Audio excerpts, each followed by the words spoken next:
Imagine un instant que tu puisses bâtir une entreprise qui prospère avec l'aide de Dieu, qui génère des revenus stables et te permet de bénir les autres, sans jamais tomber dans la cupidité. Est-ce possible? Beaucoup croient que réussir financièrement signifie forcément devenir égoïste ou perdre sa foi, mais la vérité est que Dieu a prévu un chemin pour concilier richesse, mission et intégrité. Si tu veux réellement transformer ta vision de l'entrepreneuriat et marcher avec Dieu dans chaque décision financière, abonne-toi dès maintenant à la chaîne et aime cette vidéo. C'est le premier pas vers une prospérité alignée avec la sagesse divine. Beaucoup de croyants se lancent dans des projets, des entreprises, ou même dans des carrières florissantes, mais échouent à cause de motivations mal alignées. As-tu déjà réfléchi à pourquoi certaines personnes semblent réussir avec facilité tandis que d'autres, avec les mêmes efforts et les mêmes prières, restent coincées? Ce n'est pas une question de foi insuffisante, c'est souvent une question de cœur et de vision. Dieu ne veut pas que tu crées simplement pour t'enrichir. Il veut que ton entreprise devienne un canal de bénédiction, un instrument pour accomplir un dessein plus grand que toi. Mais comment rester pur dans l'intention alors que l'argent, le pouvoir et la tentation de l'ego sont partout? Comment bâtir une entreprise qui attire la prospérité divine tout en évitant la cupidité? La première étape est de comprendre que la richesse en soi n'est pas un problème. Ce qui devient dangereux, c'est quand l'argent devient le but ultime au lieu d'être un moyen pour servir Dieu et les autres. Combien d'entrepreneurs chrétiens tombent dans le piège de mesurer le succès uniquement en chiffres et oublient la dimension spirituelle de leur mission? Pour bâtir avec Dieu, il faut d'abord établir une vision claire. Pourquoi cette entreprise existe-t-elle? Quel est le but ultime? Qui sera servi? Quand tu définis ton projet avec un objectif divin, chaque action, chaque décision financière devient un acte d'adoration. La prospérité n'est plus un hasard, elle devient le fruit d'une intention alignée avec le royaume. Un autre point crucial est la discipline financière. Beaucoup de croyants pensent que la foi seule suffit pour que l'argent tombe du ciel. Mais Dieu agit toujours en partenariat avec l'action. Gérer les ressources avec sagesse, investir avec discernement, diversifier tes revenus et éviter les dettes inutiles sont des étapes incontournables. Quelle est ta stratégie actuelle pour protéger et multiplier ce que Dieu t'a donné? Enfin, bâtir avec Dieu implique une attitude de don et de partage. La cupidité se nourrit de l'égoïsme et de l'accumulation, mais la prospérité biblique se multiplie dans la circulation. As-tu déjà envisagé que chaque euro investi dans une œuvre, dans quelqu'un d'autre ou dans le développement de ton équipe pourrait ouvrir des canaux de bénédiction inattendus? Reste avec moi jusqu'à la fin de cette série, car je vais te révéler les principes concrets pour construire une entreprise avec Dieu, prospérer sans tomber dans l'avidité et transformer non seulement ta vie, mais aussi celle des autres autour de toi. Chaque partie de ce contenu est une pièce d'un puzzle qui, une fois assemblée, peut changer ton avenir entrepreneurial et spirituel.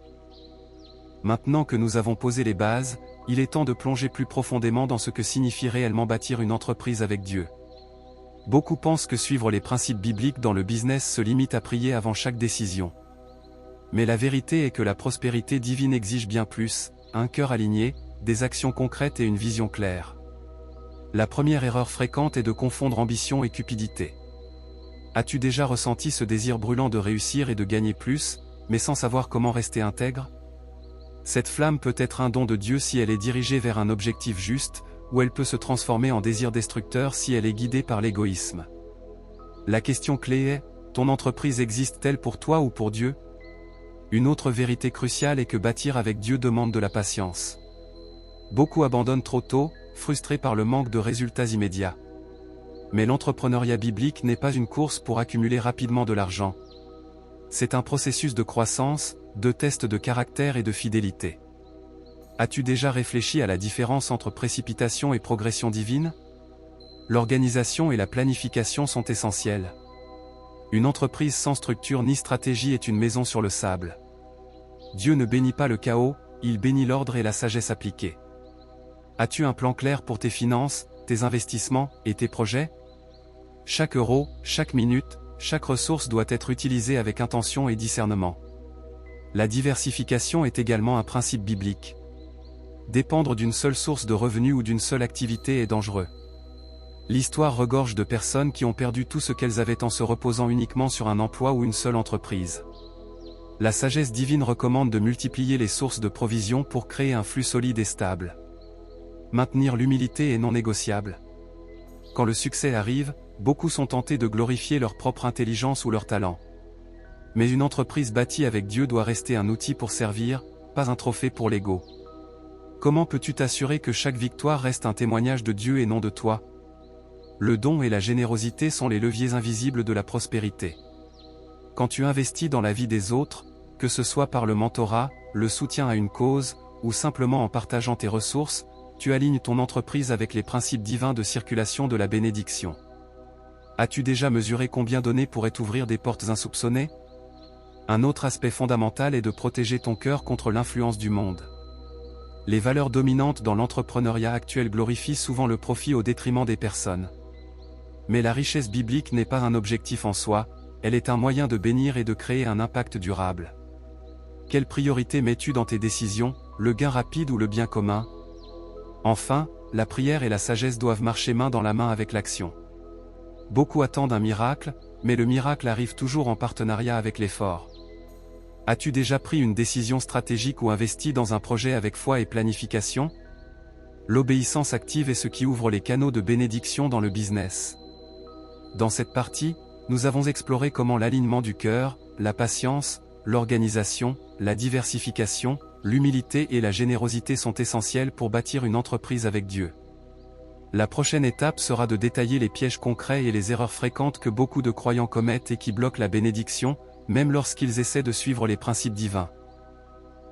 Maintenant que nous avons exploré les fondations spirituelles et pratiques pour bâtir une entreprise avec Dieu, il est temps de regarder de près les erreurs et pièges qui font que beaucoup de croyants échouent financièrement, même en essayant de suivre les principes bibliques. Ces obstacles ne sont pas toujours visibles et se cachent souvent derrière de bonnes intentions. La première erreur fréquente est de négliger la motivation derrière l'entreprise. Beaucoup commencent un projet avec l'idée que le succès est synonyme de reconnaissance ou de pouvoir. Mais Dieu ne bénit pas un projet centré sur l'ego. Pose-toi cette question, ton objectif principal est-il de servir, de bénir, ou simplement d'accumuler? Lorsque l'intention est mal alignée, la prospérité peut rester bloquée malgré les efforts et la foi. Une autre erreur commune est l'ignorance de la discipline financière. La foi seule ne remplace pas une gestion sage. Combien de croyants priant pour la provision dépensent sans plan, accumulent des dettes inutiles ou investissent impulsivement? L'absence de contrôle sur les finances est un obstacle majeur à la multiplication divine. Se demander, comment gères-tu tes ressources aujourd'hui pour créer un futur solide? Est crucial pour chaque entrepreneur chrétien. La dépendance à une seule source de revenus est également une erreur récurrente. Même les talents ou les compétences les plus précieux peuvent être vulnérables à la crise, au licenciement ou aux imprévus. Construire une entreprise avec Dieu implique de diversifier intelligemment ses activités, ses services et ses investissements afin de créer plusieurs canaux de provision. Es-tu prêt à multiplier tes sources de revenus sans compromettre l'intégrité? Le manque de patience est un autre piège. Beaucoup de croyants abandonnent trop vite, frustrés par l'absence de résultats immédiats. Mais la prospérité biblique n'est pas instantanée. Elle est progressive, construite sur la fidélité et la constance. As-tu envisagé que le succès peut être juste derrière une période de constance et de foi renouvelée? Ignorer la prière et la direction divine dans les décisions stratégiques est également un piège dangereux. Beaucoup prennent des décisions financières uniquement sur la base d'opportunités apparentes, sans discerner si elles sont alignées avec la volonté de Dieu. Chaque projet, chaque investissement devrait être un acte de consultation avec le Seigneur. Te demandes-tu si tes décisions actuelles sont alignées avec le plan divin? L'orgueil spirituel est un autre obstacle invisible mais puissant. Certains croient que leur réussite dépend uniquement de leur travail acharné, de leur intelligence ou de leur talent. Dieu souhaite que nous reconnaissions sa main à chaque étape. L'humilité ouvre des portes, alors que l'orgueil ferme la bénédiction. Es-tu prêt à reconnaître que ton entreprise est un instrument pour accomplir un dessein plus grand que toi? Enfin, beaucoup de croyants oublient l'importance du don et de la circulation. Accumuler pour soi-même uniquement bloque la multiplication. La Bible enseigne que la bénédiction se manifeste lorsque les ressources circulent pour bénir les autres. As-tu intégré dans ton entreprise une dimension de service, de mentorat ou d'investissement dans la communauté? En identifiant ces erreurs et en ajustant ton approche, tu peux commencer à bâtir une entreprise qui non seulement prospère, mais reste protégée contre la cupidité et les pièges de l'ego.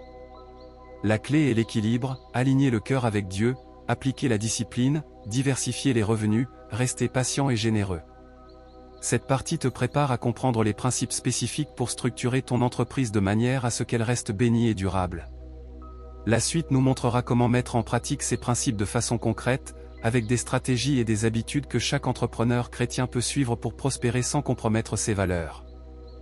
Maintenant que nous avons exploré les erreurs à éviter, il est temps de se concentrer sur la manière de mettre en pratique les principes bibliques pour bâtir une entreprise qui prospère tout en restant alignée avec Dieu. Beaucoup connaissent la théorie, mais peu savent comment transformer la sagesse biblique en actions concrètes et efficaces. La première stratégie est de bâtir sur des fondations solides. Cela signifie créer un plan clair pour ton entreprise, définir tes objectifs et structurer tes activités. La foi sans plan est comme un navire sans gouvernail. Te demandes-tu si ton entreprise repose sur une vision claire ou si elle avance au gré des événements? L'organisation et la discipline sont des piliers que Dieu bénit, car elles reflètent un cœur prêt à agir avec sagesse. Ensuite, il faut apprendre à diversifier les sources de revenus. Dieu ne met pas tous les œufs dans le même panier, et l'histoire biblique nous montre que la provision peut venir de multiples directions. En pratique, cela peut signifier combiner produits, services, mentorat, formation en ligne ou même investissement stratégique. Es-tu ouvert à explorer plusieurs voies pour faire fructifier ton entreprise tout en restant fidèle à tes valeurs? La fidélité dans les petites choses est également cruciale. Beaucoup attendent de grandes occasions ou de gros contrats pour montrer leur engagement. Mais la Bible enseigne que la constance dans les petites actions prépare la multiplication. Chaque tâche exécutée avec excellence, même minime, attire la bénédiction. As-tu déjà évalué l'attention et la qualité que tu mets dans tes activités quotidiennes? Une autre stratégie clé est d'intégrer la générosité dans ton modèle d'entreprise. Cela ne se limite pas aux dons financiers. Il s'agit aussi de partager tes connaissances, ton temps, et tes compétences pour soutenir d'autres personnes. La prospérité divine se manifeste lorsque tes ressources circulent pour créer un impact positif. Comment peux-tu transformer ton entreprise en un canal de bénédiction pour les autres? Le mentorat et le réseau sont également essentiels. Entourer ton entreprise de conseillers sages et expérimentés te protège contre les pièges de l'orgueil et de l'ignorance. La Bible montre que ceux qui cherchent conseil prospèrent, tandis que ceux qui se fient uniquement à eux-mêmes se heurtent à des échecs évitables. As-tu identifié les mentors ou les partenaires qui peuvent te guider vers une croissance durable? Le contrôle des dépenses et l'investissement réfléchi sont des habitudes incontournables. Même lorsque le revenu augmente, la gestion intelligente des ressources est ce qui assure la durabilité. Beaucoup voient des opportunités et dépensent impulsivement, ce qui bloque la multiplication divine. Es-tu discipliné dans la façon dont tu alloues tes ressources? Enfin, l'alignement constant avec la volonté de Dieu est indispensable. Chaque décision, chaque expansion, chaque partenariat devrait être un acte de discernement spirituel. La prière ne doit pas être un simple rituel, mais une consultation continue avec le Seigneur pour guider ton entreprise. Te demandes-tu si tes décisions récentes reflètent cette direction divine? Lorsque tu combines ces stratégies, fondation solide, diversification, fidélité, générosité, mentorat, discipline financière et alignement spirituel, ton entreprise devient un outil puissant entre les mains de Dieu. Elle n'est pas seulement une source de revenus, mais un instrument de transformation, capable de bénir ton entourage, ta communauté et même au-delà. Cette partie a jeté les bases des actions concrètes. La prochaine étape consistera à explorer des exemples pratiques et des habitudes quotidiennes que tu peux adopter dès maintenant pour garantir que ton entreprise reste bénie et prospère sans jamais tomber dans la cupidité ou la tentation de l'ego. Maintenant que nous avons vu les stratégies de base pour bâtir une entreprise alignée avec Dieu, il est temps d'entrer dans le concret. Beaucoup de croyants connaissent les principes, mais échouent parce qu'ils ne savent pas comment les appliquer dans la vie quotidienne et dans les décisions stratégiques de leur entreprise. La première habitude essentielle est la planification quotidienne et hebdomadaire. Une entreprise avec Dieu ne peut pas prospérer dans le chaos ou la procrastination. Prendre le temps chaque jour de définir tes priorités, de planifier tes tâches et de te concentrer sur ce qui compte réellement crée un rythme de réussite. Te demandes-tu si tes journées sont organisées pour maximiser l'impact de ton travail? Ensuite, la discipline financière doit devenir une habitude constante. Cela inclut la gestion des flux de trésorerie, la séparation des fonds pour réinvestissement, épargne et dépenses personnelles, et l'évaluation régulière de la rentabilité. Les entreprises bénies par Dieu sont celles qui honorent la sagesse dans la gestion, car la négligence dans ce domaine bloque la multiplication. As-tu mis en place un système pour suivre tes finances avec rigueur? La générosité au quotidien est une autre clé. Distribuer une partie de tes bénéfices, partager ton expertise ou aider ceux qui débutent dans ton domaine crée un effet multiplicateur spirituel. Les bénédictions arrivent souvent par les canaux que tu ouvres pour les autres. Te demandes-tu comment ton entreprise peut servir davantage ton entourage et ta communauté? L'importance du mentorat ne peut pas être sous-estimée. Identifier des modèles qui ont réussi dans ton domaine et demander leurs conseils te protège des erreurs coûteuses. La Bible montre que la sagesse des anciens est une source d'abondance et de protection. As-tu quelqu'un qui te guide et te challenge pour te maintenir dans le droit chemin? L'adaptation et l'innovation sont également cruciales. Le monde change rapidement et rester statique dans son approche peut être dangereux. Une entreprise bâtie avec Dieu doit être flexible tout en restant fidèle à ses principes. Cherches-tu constamment de nouvelles façons de servir et de générer de la valeur? L'intégrité dans chaque action est non négociable. Les gains rapides obtenus par des raccourcis ou la tromperie peuvent sembler attrayants, mais ils bloquent la bénédiction durable. Une entreprise prospère et bénie est celle qui agit avec honnêteté, transparence et fidélité. Te demandes-tu si chaque action dans ton entreprise reflète l'éthique et les valeurs divines? La persévérance est la dernière habitude que nous allons aborder ici. Les résultats ne sont pas toujours immédiats, et beaucoup abandonnent trop tôt. La constance dans l'action, même lorsque les obstacles semblent insurmontables, est ce qui permet à Dieu de manifester la multiplication. Es-tu prêt à rester fidèle et diligent même lorsque le succès tarde à se manifester? Enfin, l'équilibre entre travail et spiritualité doit être maintenu. Une entreprise prospère avec Dieu n'est pas uniquement une machine à profit, mais un outil de mission et de transformation. L'entreprise doit nourrir non seulement tes finances, mais aussi ton cœur et ton esprit. Comment intègres-tu Dieu dans tes décisions quotidiennes et dans la vision de ton entreprise? Appliquer ces habitudes transforme une entreprise ordinaire en un moteur de bénédiction.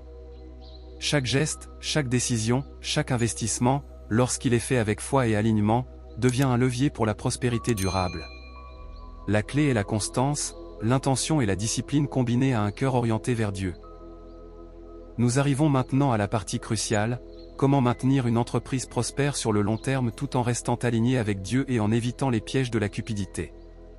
Beaucoup commencent avec de bonnes intentions mais se perdent en cours de route, attirés par l'orgueil, la comparaison ou le désir de posséder toujours plus.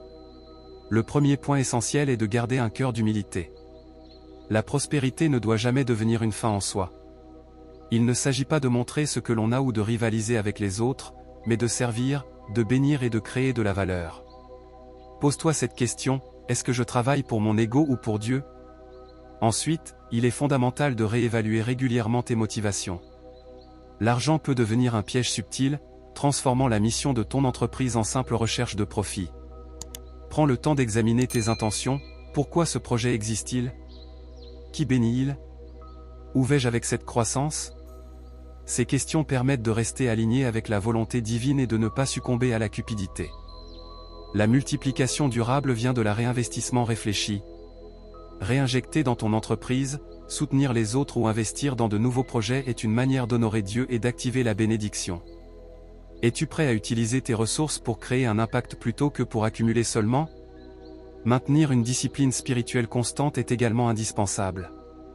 La prière, la méditation sur les principes bibliques et le temps passé à discerner les décisions stratégiques sont ce qui distingue une entreprise bénie d'une entreprise ordinaire.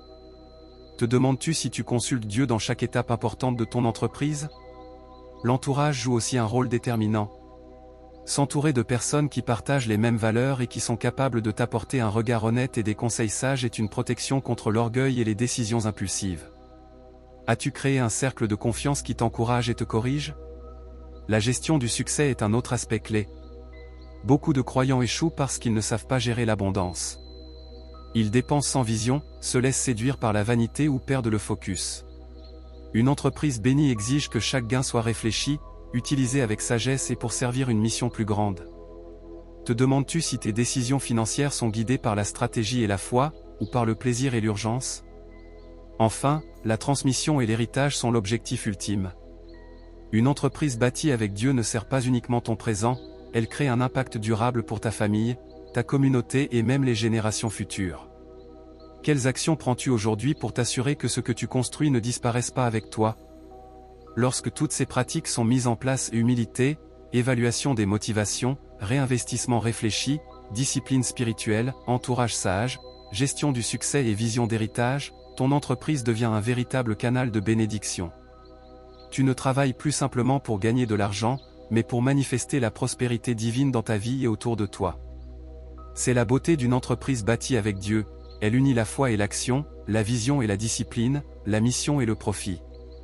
Elle démontre que la richesse peut être bénie, durable et génératrice de transformation, sans jamais tomber dans la cupidité ou la vanité.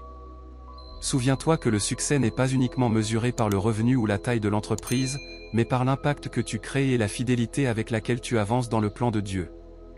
Si tu appliques ces principes, la multiplication et la bénédiction deviendront inévitables.